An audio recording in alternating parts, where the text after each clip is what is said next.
ગીર સોમનાથમાં ખનીજ માફિયાઓ ફરી એક વખત બેફામ બન્યા છે અને જેની સામે હવે કાર્યવાહી કરવામાં આવી રહી છે। ગેરકાયદે ખનીજ પરિવહન કરતા 3 ડમ્પરો ઝડપાયા છે। સૂત્રાપાડાના પ્રાચી પાસેથી 3 ડમ્પર ઝડપાયા છે। ખનીજ વિભાગે 60 લાખથી વધુનો મુદ્દામાલ પણ જપ્ત કર્યો છે। તો ગેરકાયદે ખનીજ પરિવહન કરતા 3 ડમ્પરો ઝડપી લેવામાં આવ્યા છે। ગીર સોમનાથની આ ઘટના છે। ગીર સોમનાથમાં ખનીજ માફિયાઓની સામે કાર્યવાહી કરવામાં આવી છે।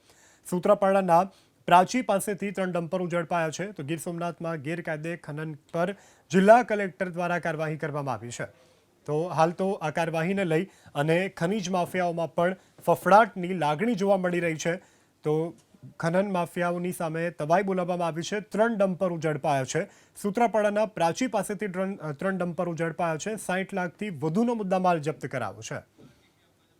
ગેરકાયદે ખનીજ પરિવહન કરતા 3 ડમ્પરો ઝડપાયા છે। સૂત્રાપાડાના પ્રાચી પાસેથી 3 ડમ્પર ઝડપાયા છે। ખનીજ વિભાગે 60 લાખથી વધુનો મુદ્દામાલ પણ જપ્ત કર્યો છે। તો ગેરકાયદે ખનીજ પરિવહન કરતા 3 ડમ્પરો ઝડપી લેવામાં આવ્યા છે। ગીર સોમનાથની આ ઘટના છે। ગીર સોમનાથમાં ખનીજ માફિયાઓની સામે કાર્યવાહી કરવામાં આવી છે। સૂત્રાપાડાના પ્રાચી પાસેથી 3 ડમ્પરો ઝડપાયા છે। તો ગીર સોમનાથમાં ગેરકાયદે ખનન પર જિલ્લા કલેક્ટર દ્વારા કાર્યવાહી કરવામાં આવી છે। તો હાલ તો આ કાર્યવાહીને લઈ અને ખનીજ માફિયાઓમાં પણ ફફડાટની લાગણી જોવા મળી રહી છે। તો ખનન માફિયાઓની સામે તવાઈ બોલાવવામાં આવી છે। 3 ડમ્પરો ઝડપાયા છે। સૂત્રાપાડાના પ્રાચી પાસેથી 3 ડમ્પરો ઝડપાયા છે। 60 લાખથી વધુનો મુદ્દામાલ જપ્ત કરાયો છે।